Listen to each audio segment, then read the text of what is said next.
Hi, welcome aboard. We're back on beautiful Hamilton Island for most of this week's show. A little later we'll be showing you the 1990 Dunhill Concours d'Elegance, which was held on Hamilton Island towards the end of September. It's a heady combination of exotic cars, high fashion and beautiful people, and is most interesting. But first up, a new boat from the Steber organisation is always news. They're one of Australia's most successful and longest lasting large cruiser and commercial boat manufacturers. But when the new boat is an entirely new model and is the first off the line, it is particularly interesting. Now we're going to show you a boat which is a tour de force for Steber, which certainly puts the rest of the world on notice that Australia is capable of building boats which are at least equal to anything the rest of the world can come up with, and in many ways superior, particularly because they are engineered using the sort of care and thoroughness that only Australians can do. Let's take a look at a superb new product from the Steber organisation.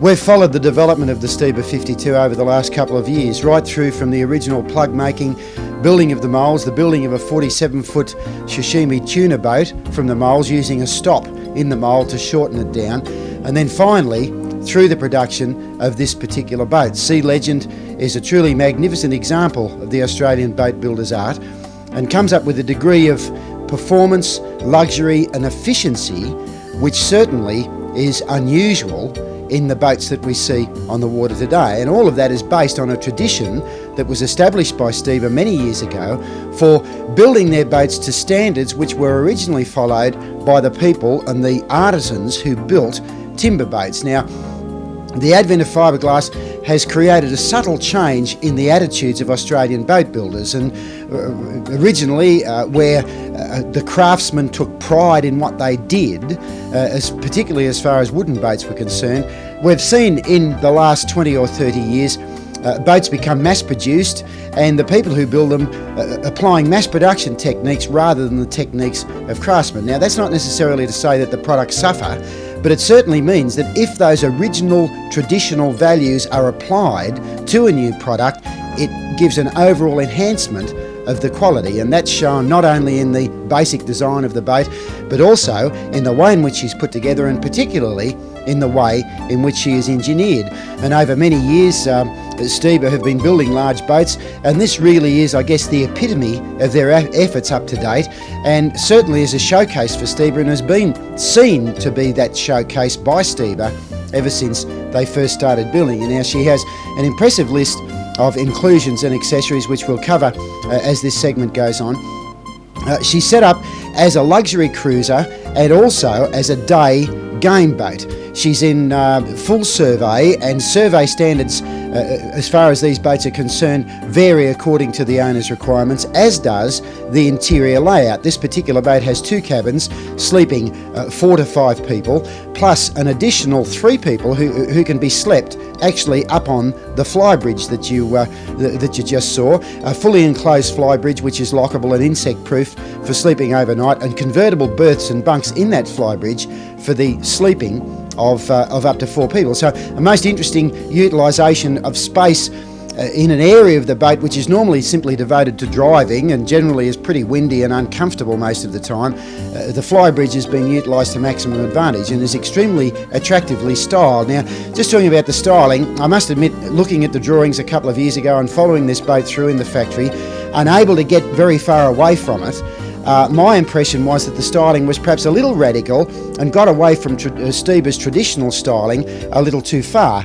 Seeing her on the water, and particularly from the helicopter and from a distance, I realised that she also establishes a new era of styling for Australian boats. She is absolutely superb. The stepped side cabin windows are quite magnificent and give the ability for the people, all of the people on the boat, to live on the boat comfortably and still be able to comfortably see out. This is the galley unit, a large refrigerator which also of course has a freezer in it. Plenty of workspace, and by the way, all of the worktops and the decor here is by Formica, using a new surface laminate that they've developed which is fire retardant. This is a bar in the main saloon. Again, it folds down completely out of sight. Is absolutely superbly done. Again, a break from tradition with Steber is the use of silver ash in the interior fittings. This is the main cabin with an island type double berth and a full-on suite which has a tiled interior. Again, absolute luxury and total beauty all the way through the boat, supremely tastefully laid out, and that extends through to the lining materials and also the upholstery materials. The lining is velour and also leather in the main saloon and also in the flybridge, and the upholstery materials are an Italian leather which cost better than $120 per metre. So that gives you some idea of the sort of standard of luxury that's been followed in the brand new Steber 52. Her performance is equally interesting. The boat was launched at Taree, repositioned to Sydney almost immediately for the Sydney Boat Show, and then she undertook a fairly leisurely cruise up the east coast as far as Hamilton Island. Now powered by twin 6V92 TA Detroit diesels of 550 horsepower each, she returned at 1800 revs per minute, a speed of 17.5 knots, and at 1900 RPM, a speed of 19.4 knots using 120 litres, all up, per hour. Now that calculates out at 1.36 gallons per nautical mile, which again calculates out at just over 1 gallon per statute mile. Now an efficient hull has a lot to do with that, but the engineering and the design of the engines is extremely important. The 6V92 TAs have a displacement of 9.05 litres, and they've undergone a period of development since their introduction, in fact in 1938, but particularly over the last few years, which has given them a real edge in innovative technology. Firstly, they are turbocharged aftercooled, and they also have bypass blowers. Now, that in association with a special water-cooled manifold system has dropped the air temperature, the surface temperatures, from 800 to 400 degrees Fahrenheit. Now that means that temperatures in the engine room are lower, so it's more comfortable to work and live in there while the boat's running along, but it also means that the drop in temperature has made the engines far more efficient. Now you're looking here at a control box which governs the throttles. The Glendenning twin-engine synchroniser, which is supplied by Sea Airland in Brisbane, works in a very interesting way.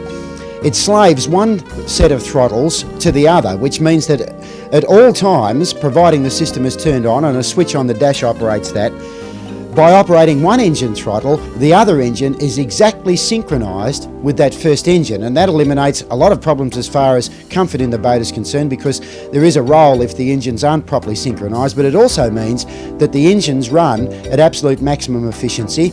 It removes the load on the autopilot, which constantly has to compensate for varying revolutions between the two engines if they're not properly synchronised, and it's one of those little technological innovations which really make a product like this shine.